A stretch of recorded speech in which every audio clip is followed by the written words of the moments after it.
MAT 0028 Test 3 Review Part 2. Problem number 7, factor completely. The first thing you should always try is to take out a GCF.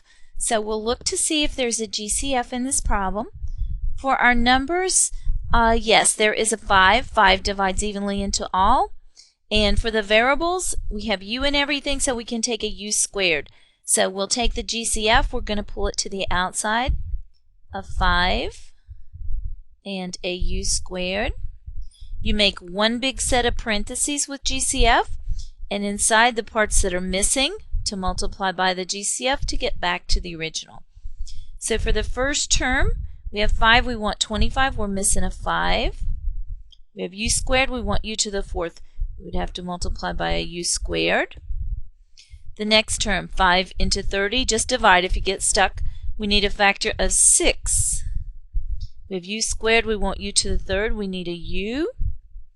And the last term, you actually have the whole thing, you have to write something, so it divides in there one time. Right, that was our first step, GCF. Our next step is if you have anything that is to the second power or higher, then you have to see if that will do more. So we're going to work on this parentheses. And it is a trinomial. It is not a perfect square trinomial. So your next choice would be to do trial and error. So we go ahead to 2 sets of parentheses. Do your signs. This says do like signs, both plus. Your choice for the 5 is going to be 5 and 1. And you can write the 1 in front of the u if you like. And then to get a 1 at the end, the only choice is 1 times 1. So we're going to just have to check and see if this works. Our check is multiplying outside and inside to see if we get the middle. So we have 5u plus 1u on the inside, which gives us 6u. That's working. You need to make sure that you bring your GCF down. It is a part of your answer. Problem number 8, we're going to factor completely. We have a trinomial. There is no GCF. This is one of the nice trinomials with a 1 in the front. So we'll go ahead to our parentheses and we'll do our signs. Remember, go to the last sign. If it's plus, it says your signs are alike, but it doesn't tell you what. You have to go back to the middle to get the correct sign. So these will both be minus. We're going to split the x squared, do x and x. And we're multiplying to get 60. We'll make the list. 60 has a lot of choices. So 1 times 60, 2 times 30, 3 times 20, 4 times 15, 5 times 12, and 6 times 10. After that, your list will turn over. You don't need both orders for this kind with a 1 in the front. Right. They're like signs, so they're going to add to give a 23. So we look through and see, and 3 and 20 will work. Your order doesn't matter here.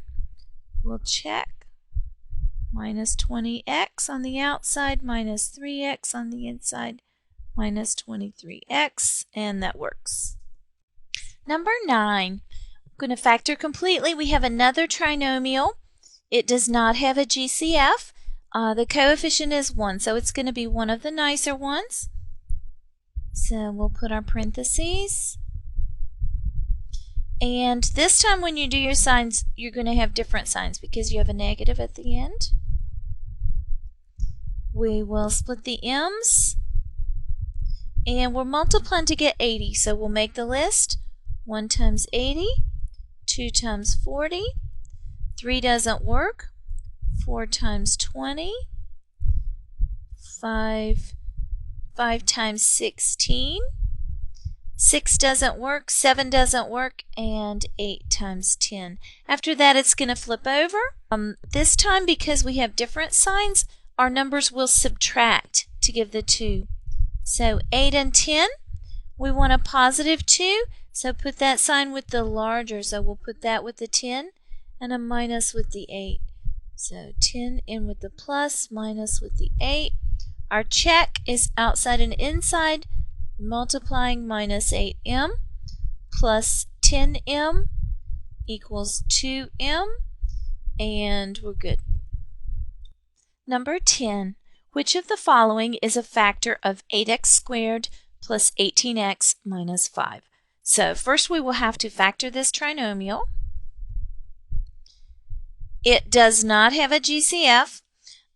I'm going to rewrite it just so it'll be a little bigger for us. So we have 8x squared plus 18x minus 5.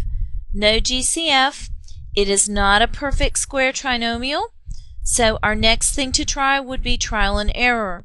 So we'll go ahead to our two sets of parentheses. For our signs, look at the last sign. It's negative, so you have different signs.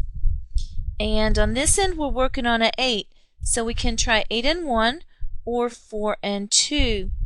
On the other side, for 5, we can try 1 and 5. And we also have to try the other order.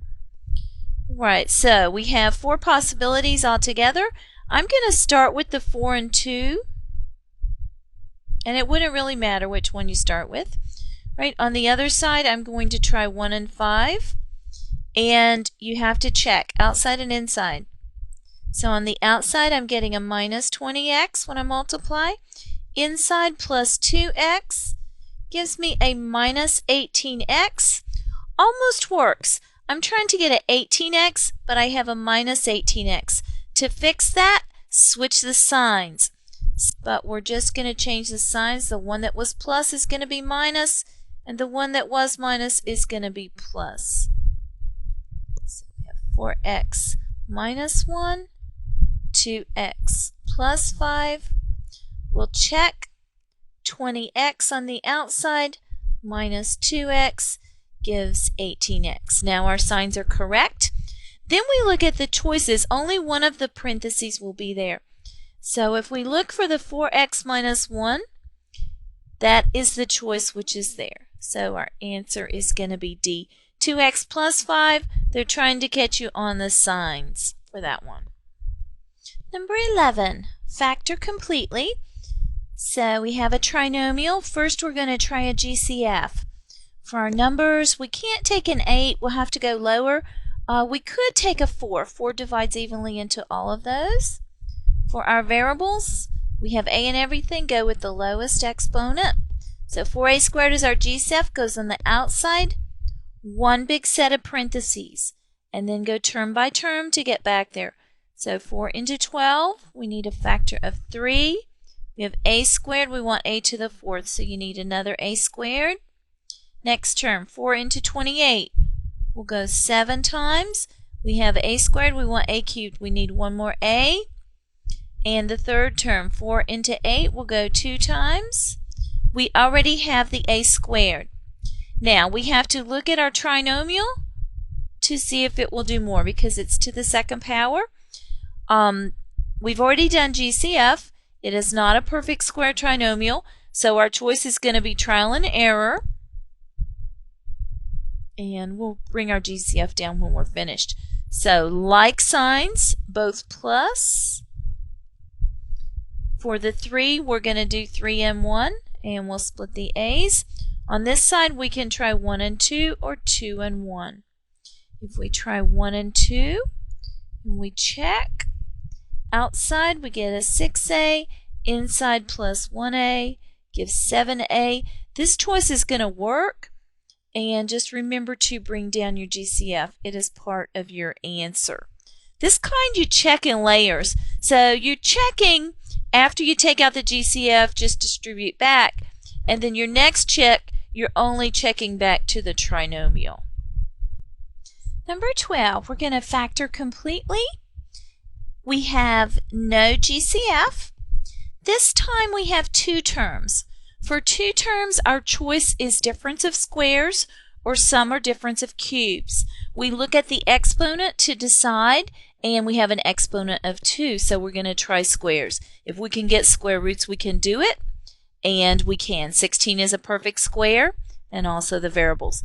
So you will have 2 sets of parentheses, always with different signs, and use the square root. So for 16, we'll do 4 and an r.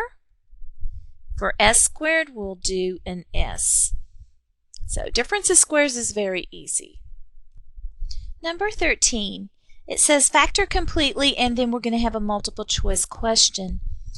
For this problem, there is no GCF. It is two terms. It is minus exponent of 2. So this one is also going to be a difference of squares. I'll just rewrite it below. Difference of squares is two sets of parentheses, always different signs, and use your square roots. So for 16, we'll do 4, and we need an R. For 49, we'll do a 7, and we need an S with that term. And we're good. We have it factored. Then we will choose one of those. The first one is not the correct choice. B is going to be the correct choice. It has 4R plus 7S, which is our first factor. So B is the correct choice.